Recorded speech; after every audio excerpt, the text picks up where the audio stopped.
Al otro lado de la pared. Cuento de Ambrose Bierce. Hace muchos años, cuando iba de Hong Kong a Nueva York, pasé una semana en San Francisco. Hacía mucho tiempo que no había estado en esa ciudad y durante todo aquel periodo mis negocios en Oriente habían prosperado más de lo que esperaba. Como era rico, podía permitirme volver a mi país para restablecer la amistad con los compañeros de juventud que aún vivían y me recordaban con afecto. El más importante para mí era Mohun Dampier, un antiguo amigo del colegio con quien había mantenido correspondencia irregular hasta que dejamos de escribirnos. Cosa muy normal entre hombres. Es fácil darse cuenta de que la escasa disposición a redactar una sencilla carta de tono social está en razón del cuadrado de la distancia entre el destinatario y el remitente. Se trata simple y llanamente de una ley.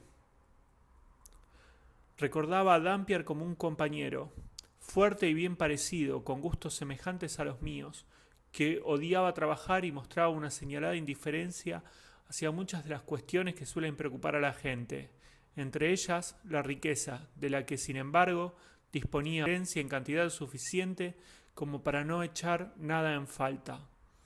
En su familia, una de las más aristocráticas y conocidas del país, se consideraba un orgullo que ninguno de sus miembros se hubiera dedicado al comercio o a la política, o hubiera recibido distinción alguna.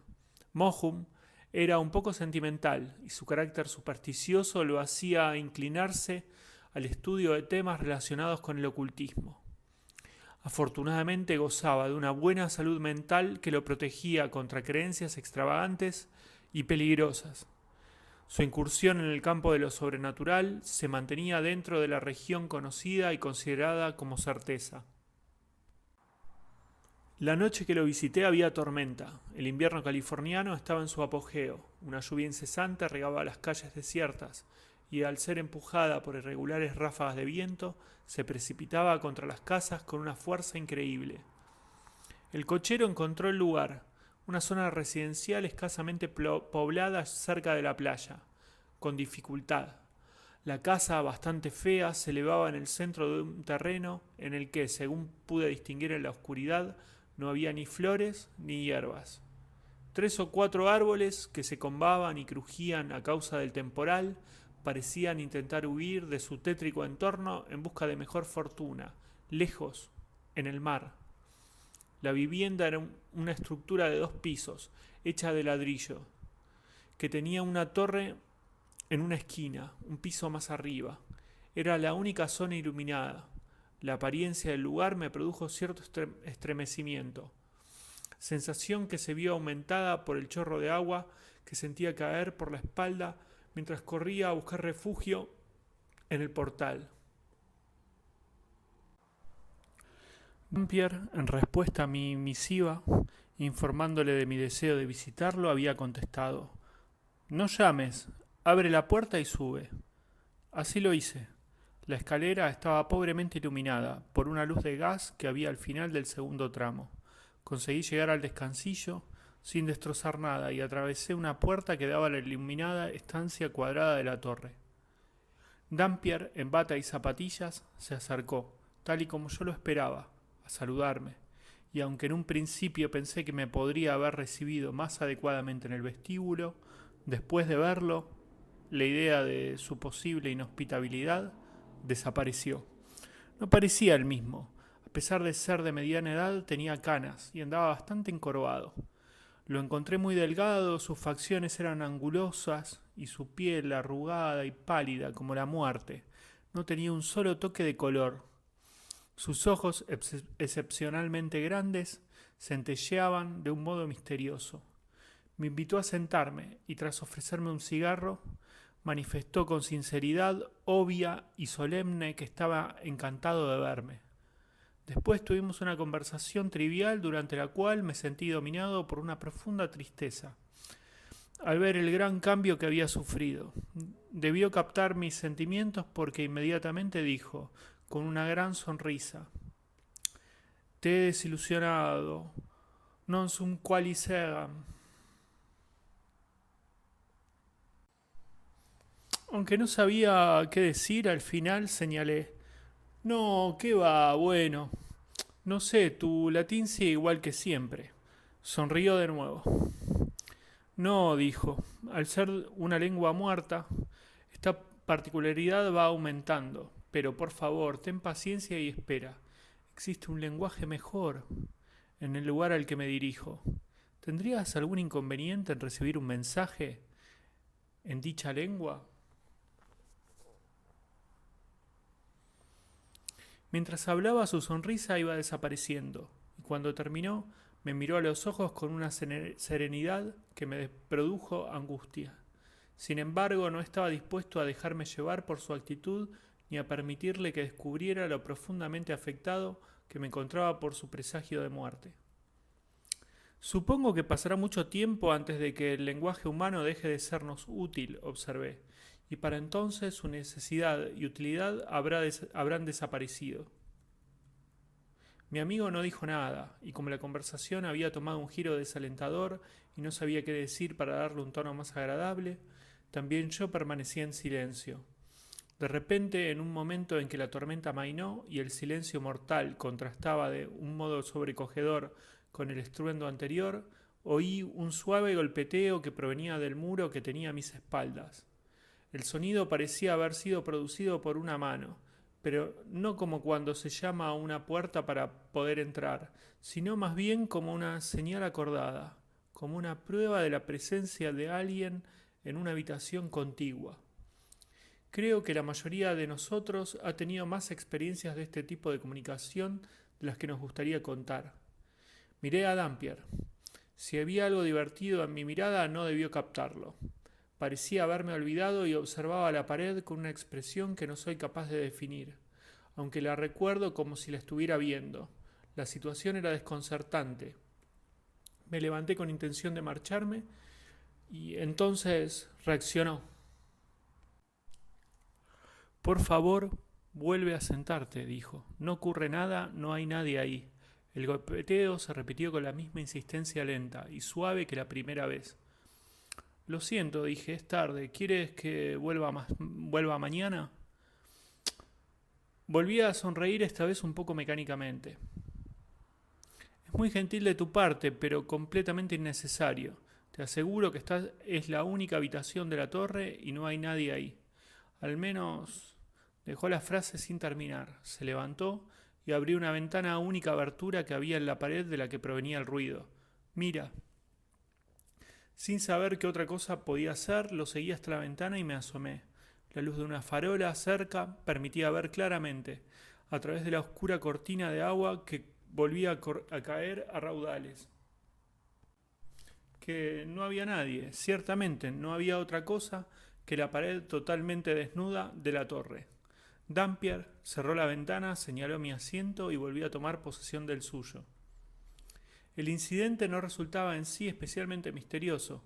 Vi una docena de explicaciones posibles, ninguna de las cuales se me ha ocurrido todavía.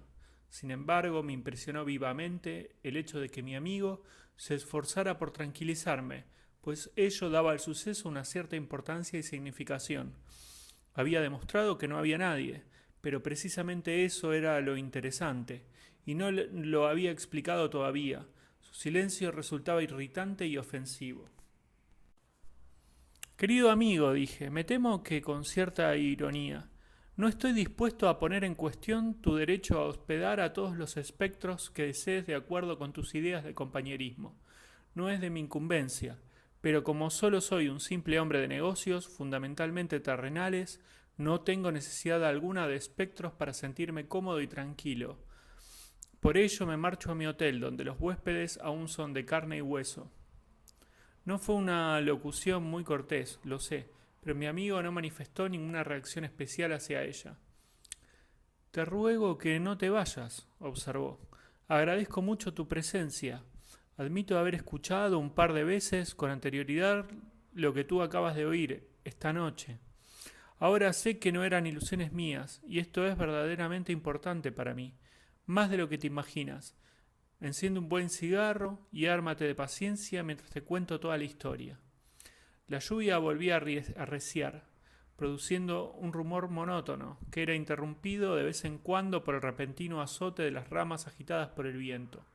Era bastante tarde, pero la compasión y la curiosidad me hicieron seguir con atención el monólogo de Dampier, a quien no interrumpí ni una sola vez desde que empezó a hablar. Hace 10 años, comenzó, estuve viviendo en un apartamento en la planta baja de una de las casas adosadas que hay al otro lado de la ciudad, en Rincón Hill. Esa zona había sido una de los mejores de San Francisco, pero había caído en desgracia, en parte por el carácter primitivo de la arquitectura, no apropiada para el gusto de nuestros ricos ciudadanos, y en parte porque ciertas mejoras públicas la habían afectado. La hilera de casas, en una de las cuales yo habitaba, estaba un poco apartada de la calle. Cada vivienda tenía un diminuto jardín, separado del de los vecinos, por una cerca de hierro dividido con precisión matemática por un paseo de gravilla bordeado de bojes que iban desde la verja hasta la puerta. Una mañana, cuando salía, vi a una chica joven entrar en el jardín de la casa izquierda. Era un caluroso día de junio y llevaba un ligero vestido blanco, un ancho sombrero de paja decorado al estilo de la época, con flores y cintas, colgaba de sus hombros. Mi atención no estuvo mucho tiempo centrada en la exquisita sencillez de sus ropas, pues resultaba imposible mirarla a la cara sin advertir algo sobrenatural. Pero no temas, no voy a deslucir su imagen describiéndola. Era sumamente bella. Toda la hermosura que yo había visto o soñado con anterioridad encontraba en su expresión en aquella inigualable imagen viviente, creada por la mano del artista divino. Me impresionó tan profundamente que sin pensar en lo impropio del acto, descubrí mi cabeza igual que haría un católico devoto o un protestante de buena familia ante la imagen de la Virgen. A la doncella no parecía disgustarle mi gesto. Me dedicó una mirada con sus gloriosos ojos oscuros, que me dejó sin aliento, y sin más entró en la casa. Permanecí inmóvil por un momento con el sombrero en la mano, consciente de mi rudeza y tan dominado por la emoción que la visión de aquella belleza incomparable me había inspirado, que mi penitencia resultó menos dolorosa de lo que debería haber sido. Entonces reanudé mi camino, pero dejé el corazón en aquel lugar. Cualquier otro día habría permanecido fuera de casa hasta la caída de la noche, pero aquel, a eso de la media tarde, ya estaba de vuelta en el jardín, interesado por aquellas pocas flores sin importancia que nunca antes me había detenido a observar. Mi esperanza fue en vano, la chica no apareció.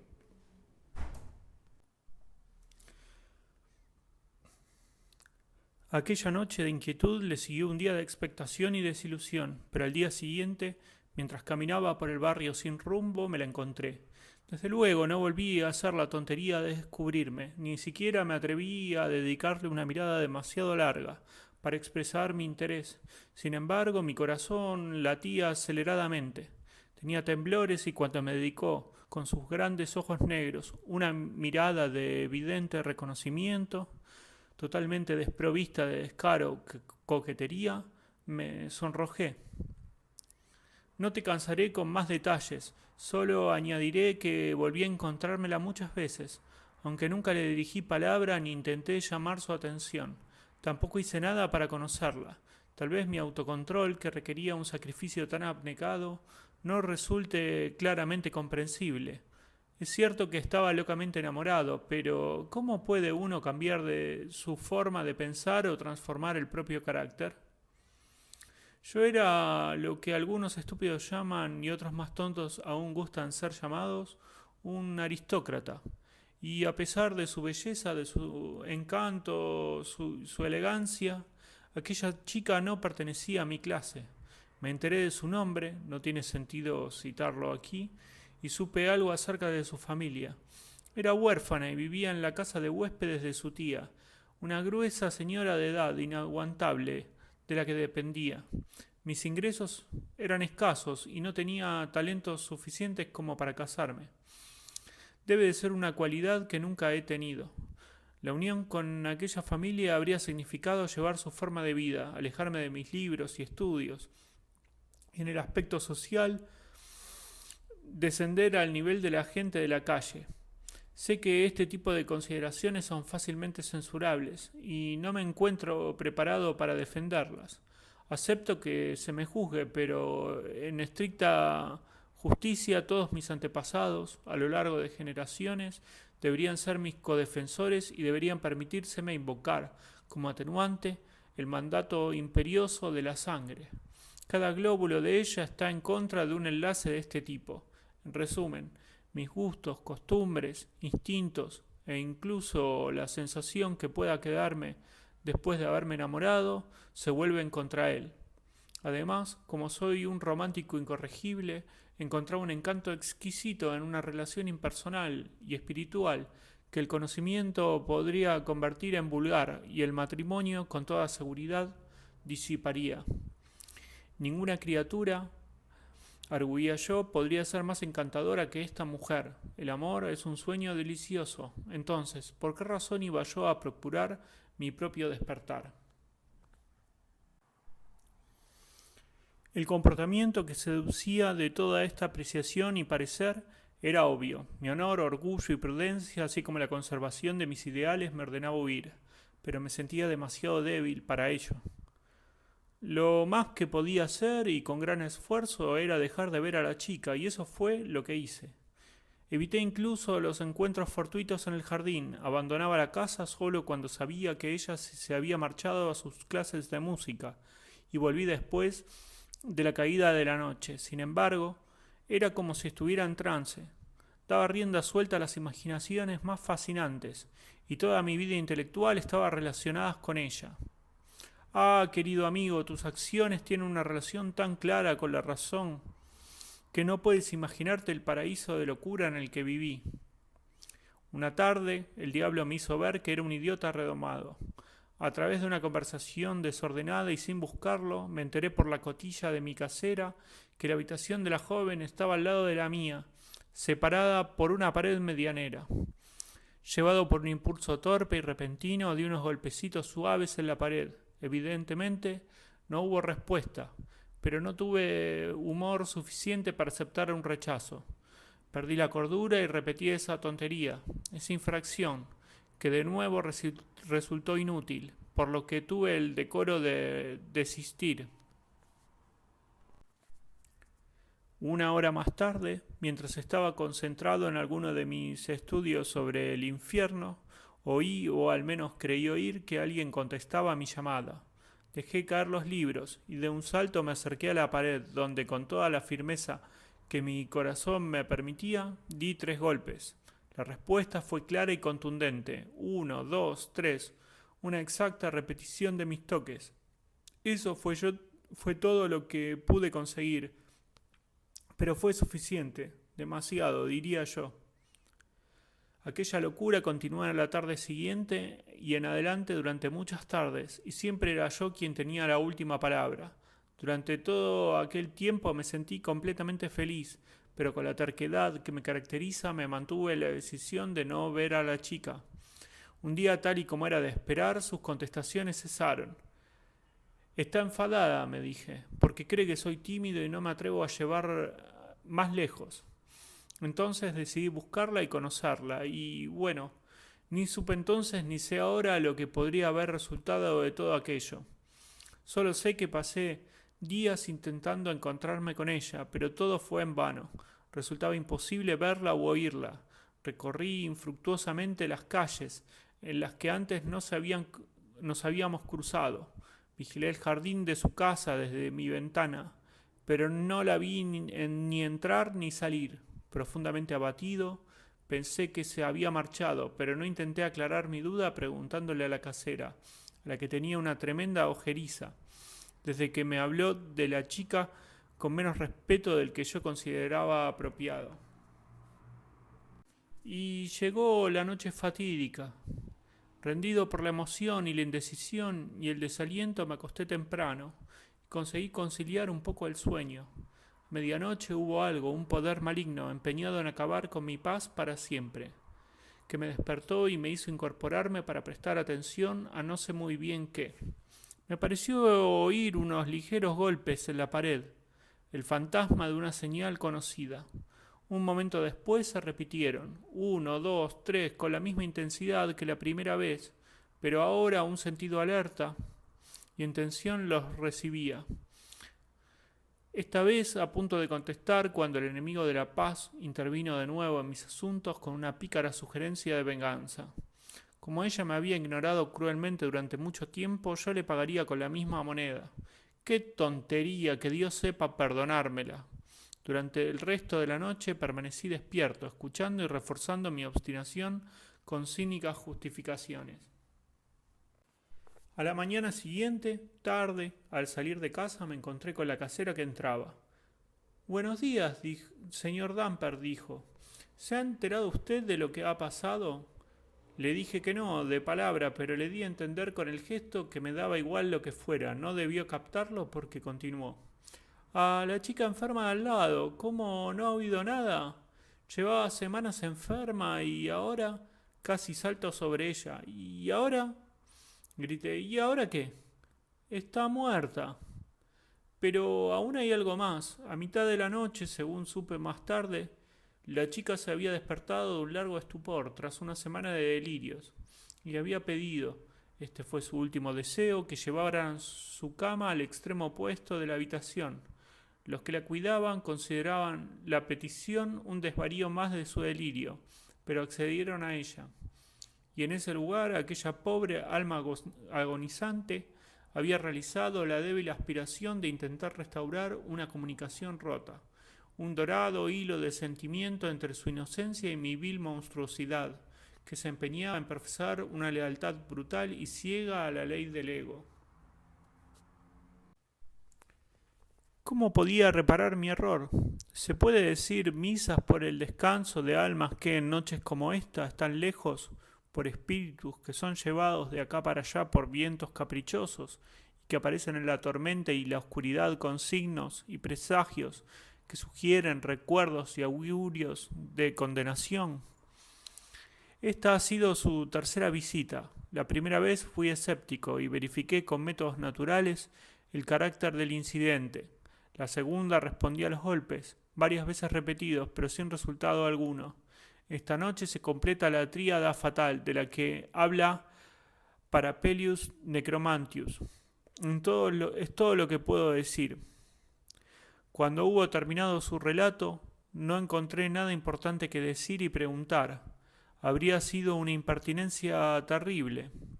Me levanté y le di buenas noches de tal forma que pudiera captar la compasión que sentía por él. En señal de agradecimiento me dio un silencioso apretón de manos. Aquella noche, en la soledad de su tristeza y remordimiento, entró en el reino de lo desconocido.